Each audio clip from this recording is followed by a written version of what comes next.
Hello everybody and welcome back to Paranorms, where we talk about the very framework of all things supernatural.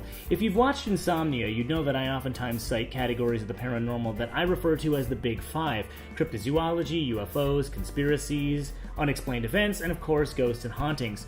But today, let's look at the first category mentioned. A lot of you may have heard the term, and some of you may even be familiar with some of the most infamous examples, as many of them have actually become pop culture icons over the years, and it asks the constant human question: what could be hiding out there in the wilderness, just beyond the light of the campfire?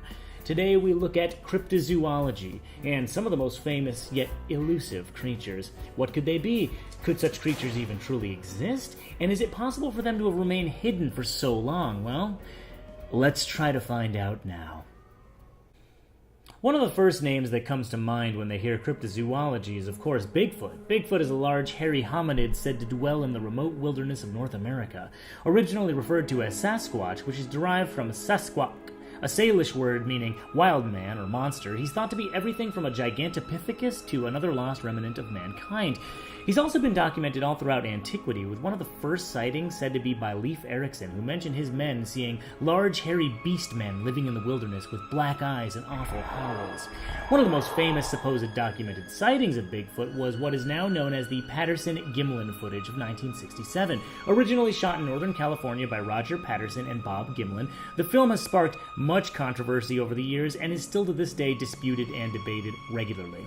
Another interesting note is the 1975 Environmental Atlas for Washington State.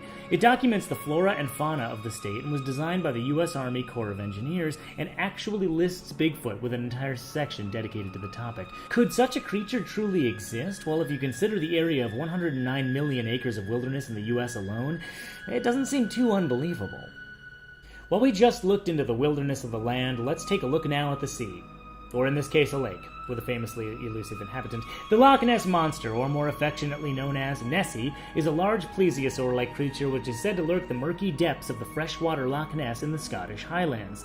The first sighting was documented around the 6th century when reports of a beast were attacking people near the water. Saint Columba, an Irish abbot, had encountered the creature but performed a divine rite and banished it away. Ever since then, sightings have always continued, with one of the most infamous being in 1933 when a couple witnessed a large 25-foot-long dinosaur-like creature move its way across the road they were traveling, then disappear into the waters of the lake. Theories as to what Nessie could actually be range from everything to a plesiosaur, a Tanystropheus, a Nothosaurus, or a sturgeon. Numerous investigations have been conducted throughout the years, with many using sonar technology, which have revealed interesting results, such as large unidentified images which seem organic to unidentified bioacoustics picked up. Many even believe that the lake may indeed be connected to the ocean via subterranean tunnels, and based on some of the lake's inhabitants, this seems plausible.